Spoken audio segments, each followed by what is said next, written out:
मैं अशोक श्रीवास्तव भद्रावती टान से जिला चीफ ब्यूरो।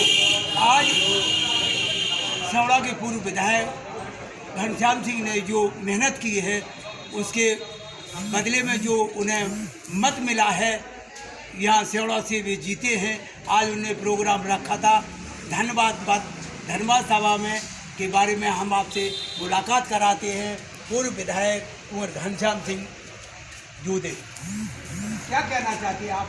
आज लोकसभा चुनाव में जो कार्यकर्ताओं ने मेहनत की उनको धन्यवाद देने के लिए कार्यकर्ता परिषदों की सूचना मैंने कल सेवड़ा ब्लॉक में इंदरगढ़ ब्लॉक के कार्यकर्ता पदाधिकारी और मुख्यकार उनको धन्यवाद देने का था। ऐसी विषम परिस्थिति में जब मध्य प्रदेश में पूरी उनकी सीट हमारे हैं, लोकसभा क्षेत्र से लाख हमारे हैं, लेकिन सेवड़ा विधानसभा से कार्यकर्ताओं की ताकत के बल पर हमने लीड ली, आगे रहे, इसलिए उनको धन्यवाद देने का धन्यवाद दिया है और वादा किया है कि आगे भी हम लोग सब मिलकर कांग्रेस पार्टी को मजबूती प्रदान करेंगे, हमारे संगठन की गतिविधियों को जारी रखेंगे और बढ़ाएंगे, नीचे तक ले जाएंगे और आगामी चुनाव जो बहुत बहुत धन्यवाद। जो सांसद प्रत्याशी कुंती परिया जी थे, आज उनके जो प्रतिनिधि में आए हैं नारायण सिंह बाबू जी, उनसे भी हम मुलाकात कराते हैं। आप क्या संदेश देना चाहते हैं बाबू जी? सेवड़ा विधानसभा के जो हमारे जाबाज सिपाही हैं, कांग्रेस के जाबाज सिपाही हैं, उनको मैं आज बहुत बहुत धन्यवाद देता हूँ जो उन्होंने अपनी मेहनत ऐसी भीषण गर्मी में उन्होंने चीज़ें लगा के मेहनत की और सेवड़ा विधानसभा को 5000 वोटों से विजय बनाई है। बहुत बहुत धन्यवाद। इसका ऐतिहासिक कारण है। कांग्रेस पार्टी का गठन मुख्यतः हुआ था देश को आज़ादी दिलाने के लिए। पहले तो देश के नागरिकों को अपने अधिकार दिलाने के लिए, अंग्रेजों पे दबाव बनाने के लिए, धीरे धीरे फिर वो स्वतंत्रता आंदोलन में तब्दील हो गया हमारा लक्ष्य। और स्वतंत्रता आंदोलन जो हुआ था वो जन आंदोलन था, वो कोई कैडर बेस्ड पार्टी का आंदोलन नहीं था। कैडर बेस्ड पार्टी इसलिए कांग्रेस नहीं रही। कैडर बेस्ड पार्टी ये होती है कि उसमें कैडर पे जोर दिया जाता है, कार्यकर्ताओं पे, पदाधिकारियों पे जोर दिया जाता है, उन्हीं की मीटिंगें ज़्यादा होती हैं, उन्हीं का संवाद उन्हीं से होता है, उन्हीं को मजबूत किया जाता है, उनके माध्यम से जनता के बीच जाया जाता है। लेकिन हमारे पूज्य बापू महात्मा गांधी जी के नेतृत्व में जो स्वतंत्रता आंदोलन चला वो जन आंदोलन था। उसमें पार्टी के पदाधिकारियों पे हम निर्भर नहीं थे जनता के बीच जाने के। महात्मा गांधी जब निकलते थे तो हजारों लाखों की भीड़ उमड़ पड़ती थी, सीधे जनता से संवाद होता था और जनता ने सपोर्ट किया, इसलिए हम अंग्रेजों जैसी महान शक्ति को हटा सके।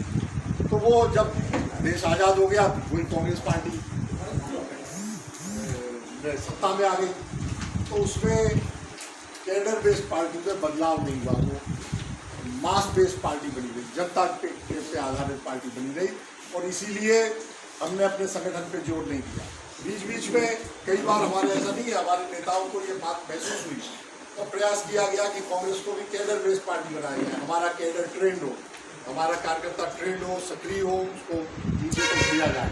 राजीव गांधी जी ने पहल की थी इस बात, उनने 2-3 संगठन बनाए थे, उनको सक्रिय किया।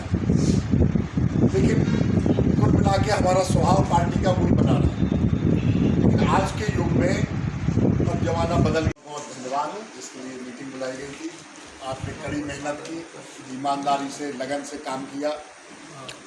एक बात ये होती है कि लोकसभा के चुनाव में लोगों की रुचि कम होती है, इसीलिए वोटिंग परसेंटेज भी थोड़ा कम होता है। उसके बावजूद भी आप लोगों ने रुचि ली और मेहनत की और यहाँ आए भी। आज आप मेहनत तो बहुत से लोगों ने की, लेकिन जैसा मैंने कहा लोकसभा चुनाव में रुचि कम होती है, तो लोकसभा के धन्यवाद की मीटिंग में भी रुचि कम है तो कम लोग आए। लेकिन फिर भी आप लोग आए तो मैं मानता हूँ आप सबसे ज़्यादा सक्रिय रहे होंगे, आपकी रुचि है।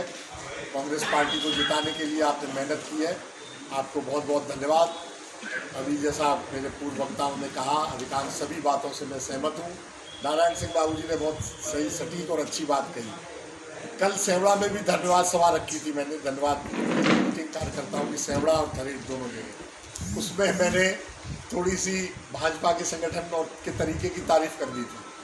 तो अपना बंद कमरे में बैठक हो रही है, अगर विरोधी भी है, दुश्मन भी है, लेकिन उसमें कुछ अच्छा ही है तो उसे अपन को अपनाने की कोशिश करना चाहिए। हम उनकी विचारधारा से बिल्कुल सहमत नहीं है, आरएसएस की विचारधारा से बिल्कुल सहमत नहीं है, लेकिन ये बात सही है कि उनका संगठन का तरीका ज़्यादा सक्रियता का है, ज़्यादा अच्छा है। वो जैसा बाबूजी ने भी कहा कि वो नीचे तक घुसते हैं, हर पोलिंग पर करते हैं। उनके इतने सारे संगठन हैं, सबकी उनने कमेटियां बना रखी हैं, सैकड़ों हज़ारों लोगों को पद बांट रखे हैं और फिर वो उनको सक्रिय भी रखते हैं। समय समय पर मीटिंग होती है, कभी मेरा बूथ सबसे मजबूत, कभी कुछ वो प्रोग्राम चलाते रहते हैं और काम करते रहते हैं। तो उससे अपन को सीखना चाहिए। कांग्रेस का क्या है मैं आपको बताऊं, ये अपनी जीत मना रहे हैं कि हमारी सरकार बन गई, विपक्ष भी जीत मान रहा है कि हमने इतना कमजोर कर दिया। इस पूरे हल्ला में ईवीएम की बात सब भूल गए सारे विपक्ष। मुझे तो अभी भी लगता है कि ईवीएम में 10-15% का घोटाला है, क्योंकि आप खुद ही देख लो, सेवड़ा का ही देख लो। अब बाबूजी और उनके लोग तो कहते थे 15-20 हज़ार सीट से, लेकिन मैं थोड़ा कम करके एस्टिमेट कर रहा था, कम से कम 12 से 15 के बीच में जीतना चाहिए। सीआईडी की भी रिपोर्ट गई है, उसमें भी उनने 10 से 12 हज़ार से सेवड़ा जीतना बताया। भांडेर जितना बताया उनने 7-8 हज़ार से सीआईडी ने, हालांकि हम लोग तो और ज़्यादा मान रहे थे। और दतिया को लगभग बराबर माना था कि 1000-2000 से जीत भी सकते, हार भी सकते। तो यही हमें मुझे लगता है कि कुछ ना कुछ गड़बड़ तो यहीं दिख रही है। बाकी पूरे मध्य प्रदेश में दिख रही है, ग्वालियर, मुरैना, भिंड ये सीटें तो बिल्कुल जीती हुई मान रहे थे। मुरैना तो